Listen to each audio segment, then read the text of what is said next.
ಯಾದಗಿರಿ ಜಿಲ್ಲೆಯ ಕೊಡೇಕಲ್ನಲ್ಲಿ ನಡೆಯುವ ಕಾಲಜ್ಞಾನಿ ಶ್ರೀ ಬಸವಣ್ಣನವರ ಜಾತ್ರೆಯು ಕೇವಲ ಒಂದು ಧಾರ್ಮಿಕ ಆಚರಣೆಯಲ್ಲ, ಅದು ನಮ್ಮ ನಾಡಿನ ಭಾವೈಕ್ಯತೆಯ ಸಂಸ್ಕೃತಿಯ ಜೀವಂತ ಸಾರ. ಈ ಜಾತ್ರೆಯು ಜಾತಿ, ಮತ ಎಂಬ ಭೇದವಿಲ್ಲದೆ ಸಮಾನತೆಯ ತತ್ವವನ್ನು ಆಚರಣೆಯ ಮೂಲಕ ಸಾರುವ ವಿಶಿಷ್ಟ ಉತ್ಸವವಾಗಿದೆ. ಹುಣ್ಣಿಮೆಯಂದು ನಗಾರಿ ಪೂಜೆ, ಜೋಡು ಪಲ್ಲಕ್ಕಿಗಳಿಗೆ ಕಳಸಾರೋಹಣ ಮತ್ತು ಅಷ್ಟವಿಧಾರ್ಚನೆ ಪೂಜಾದಿಗಳು ನಡೆದರೆ, ರಾತ್ರಿ ಇಡೀ ಭಜನೆ ಹಾಗೂ ಸುಮಧುರ ಸಂಗೀತ ಕಾರ್ಯಕ್ರಮಗಳ ನಿನಾದದಲ್ಲಿ ಭಕ್ತರು ಭಕ್ತಿಯನ್ನು ಸಲ್ಲಿಸುತ್ತಾರೆ. ಹುಣ್ಣಿಮೆಯ ಮರುದಿನ ಬೆಳಿಗ್ಗೆ ಬಸವಣ್ಣನವರ ಐಕ್ಯ ಸ್ಥಳವಾದ ಊರಿನ ದೇವಸ್ಥಾನದ ರಾಜಗಟ್ಟೆಯ ಮೇಲೆ ಅಲಂಕರಿಸಿದ ಜೋಡು ಪಲ್ಲಕ್ಕಿಗಳಿಗೆ ಮಹಲಿನ ಮಠದ ಪೀಠಾಧಿಪತಿಗಳು, ಅರಸು ಮನೆತನದವರು, ಗ್ರಾಮದ ಹಿರಿಯರೆಲ್ಲ ಸೇರಿ ಪೂಜೆ ಸಲ್ಲಿಸಿ ಉತ್ಸವಕ್ಕೆ ಚಾಲನೆ ನೀಡುತ್ತಾರೆ. ಈ ಜಾತ್ರೆಯ ಹೆಮ್ಮೆಯೇ ಈ ಜೋಡು ಪಲ್ಲಕ್ಕಿ ಉತ್ಸವ. ಸಾಮಾನ್ಯವಾಗಿ ಎಲ್ಲ ಪಲ್ಲಕ್ಕಿಗಳಲ್ಲಿ ದೇವರ ಉತ್ಸವ ಮೂರ್ತಿ ಇಡಲಾಗುತ್ತದೆ. ಆದರೆ ಕೊಡೇಕಲ್ನಲ್ಲಿರುವ ವಿಶೇಷವೆಂದರೆ ಇಲ್ಲಿ ಎರಡೂ ಪಲ್ಲಕ್ಕಿಯೊಳಗೆ ಯಾವುದೇ ಮೂರ್ತಿಗಳನ್ನಿಡದೆ ಮಾನವನಿಗೆ ನೀತಿ ಮತ್ತು ಜೀವನ ಮೌಲ್ಯವನ್ನು ಬೋಧಿಸುವ ಕಾಲಜ್ಞಾನ ವಚನಗಳ ಗ್ರಂಥಗಳನ್ನು ಇಟ್ಟು ಮೆರವಣಿಗೆ ನಡೆಸಲಾಗುತ್ತದೆ. ಮೆರವಣಿಗೆ ಸಾಗುವ ದಾರಿಯುದ್ದಕ್ಕೂ ಭಕ್ತರು ಬಸವೇಶ್ವರರ ಜಯ ಘೋಷಣೆಗಳೊಂದಿಗೆ ಪಲ್ಲಕ್ಕಿಗಳಿಗೆ ಹೂವು,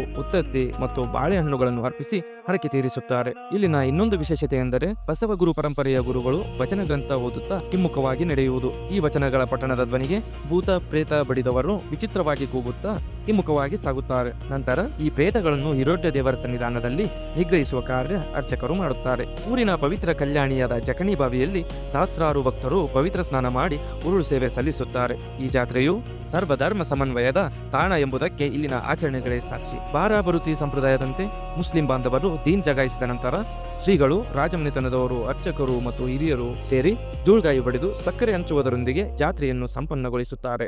ಈ ಉತ್ಸವದಲ್ಲಿ ಪಾಲ್ಗೊಳ್ಳಲು ಯಾದಗಿರಿ, ಬಿಜಾಪುರ, ರಾಯಚೂರು ಜಿಲ್ಲೆಗಳಲ್ಲದೆ ಮಹಾರಾಷ್ಟ್ರ ಮತ್ತು ಆಂಧ್ರಪ್ರದೇಶದಂತಹ ನೆರೆ ರಾಜ್ಯಗಳಿಂದಲೂ ಲಕ್ಷಾಂತರ ಭಕ್ತ ಸಮೂಹವೇ ಹರಿದು ಬರುತ್ತದೆ. ಹೀಗೆ ಕೊಡೇಕಲ್ ಜಾತ್ರೆಯು ಕಾಯಕ, ದಾಸೋಹ ಮತ್ತು ಸಮಾನತೆ ಎಂಬ ಬಸವ ತತ್ವವನ್ನು ಜೀವಂತವಾಗಿರಿಸುವ ವಿಶಿಷ್ಟ ಮಹೋತ್ಸವವಾಗಿದೆ.